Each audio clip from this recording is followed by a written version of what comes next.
বাংলাদেশ ব্যাংকে অফিস করেছেন নতুন গভর্নর মোস্তাকুর রহমান। এ নিয়ে আরো জানাতে আমাদের সাথে যুক্ত হচ্ছেন সহকর্মী মাসুম মিয়া। মাসুম, দায়িত্ব নেওয়ার পর প্রথম কার্যদিবস, জানাবেন সেখানকার খবরাখবর।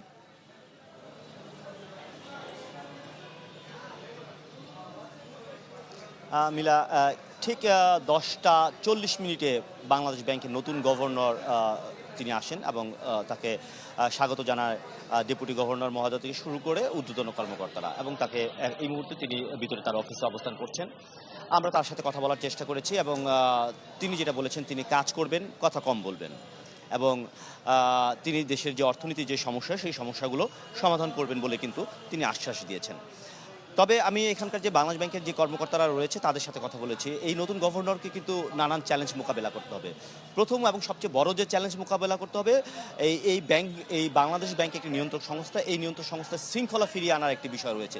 বিশেষ করে আপনি জানেন যে গতকালকে এই বাংলাদেশ ব্যাংকে কিন্তু এক ধরনের সারা দিনব্যাপী এক ধরনের বিশৃঙ্খলা পরিস্থিতি বিরাজমান ছিল, এবং পাল্টা বদলি সব কিছুই কিন্তু গতকালকে হয়েছে। যদিও কিন্তু গভর্নরের অনুপস্থিতিতে, অর্থাৎ কোনো গভর্নর দায়িত্বে ছিলেন না, তারপরেও কিন্তু এই ধরনের কাজ হয়েছে। তার মানে হচ্ছে, আপনাকে বলতে হবে যে এক ধরনের বিশৃঙ্খলা কিন্তু বিরাজমান ছিল গতকালকে পর্যন্ত।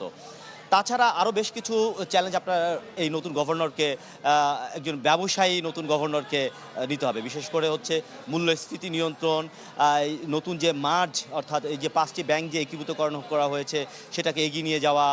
বিশাল একটি খেলাপি ঋণ রয়েছে বাংলাদেশের ব্যাংকিং সেক্টরের উপর, এই খেলাপি ঋণের হার কমিয়ে আনা, খেলাপি ঋণ আদায় করা সহ নানা ধরনের বিষয় রয়েছে। বিশেষ করে ব্যবসায়ীদের পক্ষ থেকে একটি বিষয় রয়েছে, দেশে বিনিয়োগ হচ্ছে না, সুদ যুক্তিকরণের একটি বিষয় রয়েছে।